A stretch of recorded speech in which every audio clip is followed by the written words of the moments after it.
Alright, picking back up again. I'm going to try and speed up some, at least the next couple of parts, just try to save some time,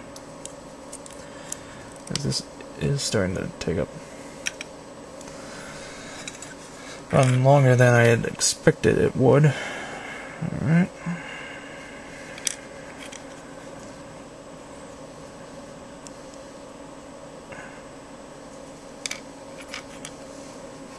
Alright. The arms basically together. Alright. Let's get on to the skirt armor. Yeah, that's another nice thing about the Bandai's Gundam kits, is a lot of that you can almost build to some degree without the instructions, as it's pretty apparent what parts go where, at least on a decent number of their kits.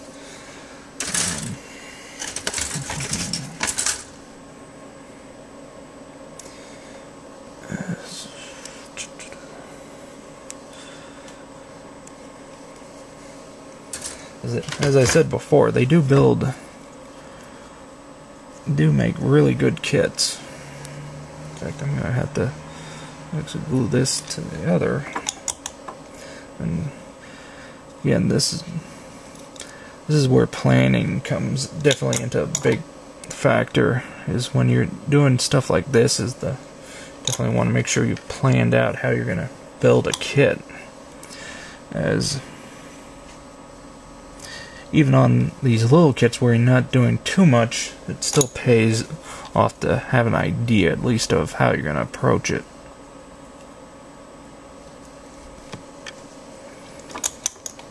As long term, it'll save you a lot of headaches. Now this part I'm probably doing really quick, simply because a lot of it's not going to be seen, at least the areas that I'm gluing here. So, oh shit. Yeah, that's one thing you get used to quickly when you're building models, is stuff going flying.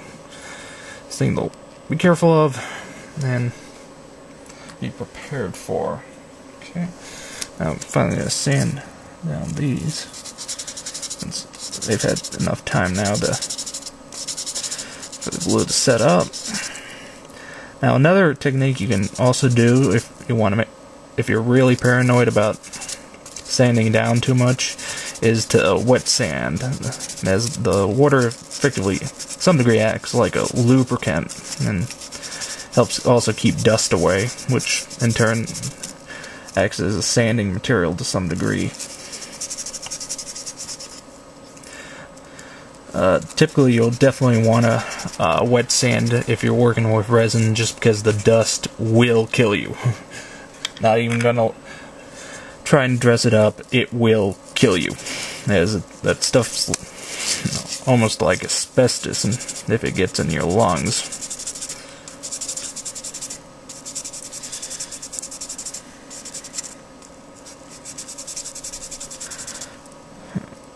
Okay.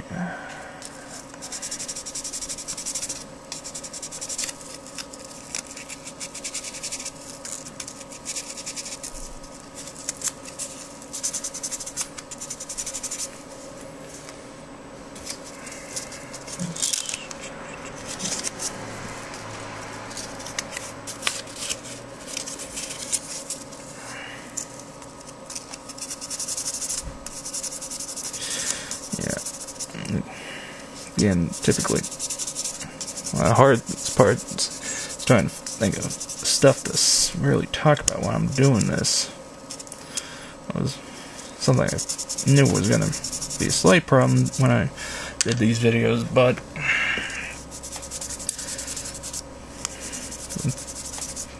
those things you just have to deal with. Alright, just about done with these two parts. Then I can go ahead and attach these to the arms, and then have the arms done.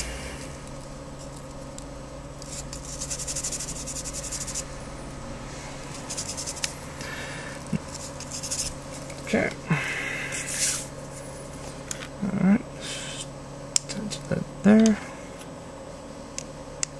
Alright. And now you got little arms. Alright. Alright, now since I know I don't have the body quite ready to go, I'm going to skip a little round. Again, this is where planning pays off, as you can potentially skip a step or two and do something else while another part is curing up. So I'm going to do the back sort of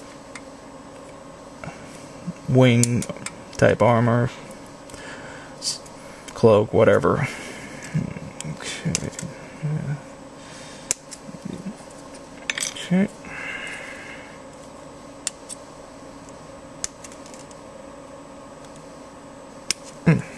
Alright.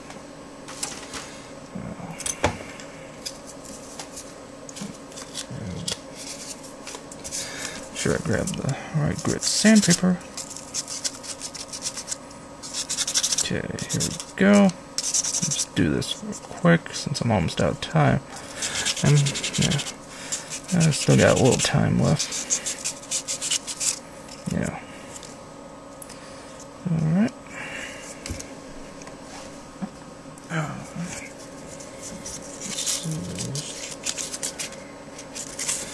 Alright, good.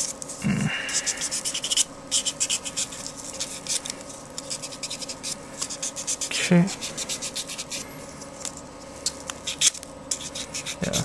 One thing when working with curved surfaces, if you can try and definitely try to curve the paper to match the contour, as that will definitely make it a little easier to work with, and also help cut down on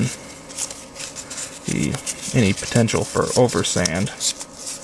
But again, ideally you want to get some sanding sponges, as those will just naturally want to match the contour, and will definitely make your life easier. And what's also nice about them is you can also wet sand with them, though you want to make sure, as there are some that won't, and made a mistake of getting some of those, and have wet sanded with them, and they've slowly started to lose their grits that make up them.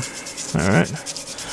And so I think we'll stop it here for now, and come back for the next part.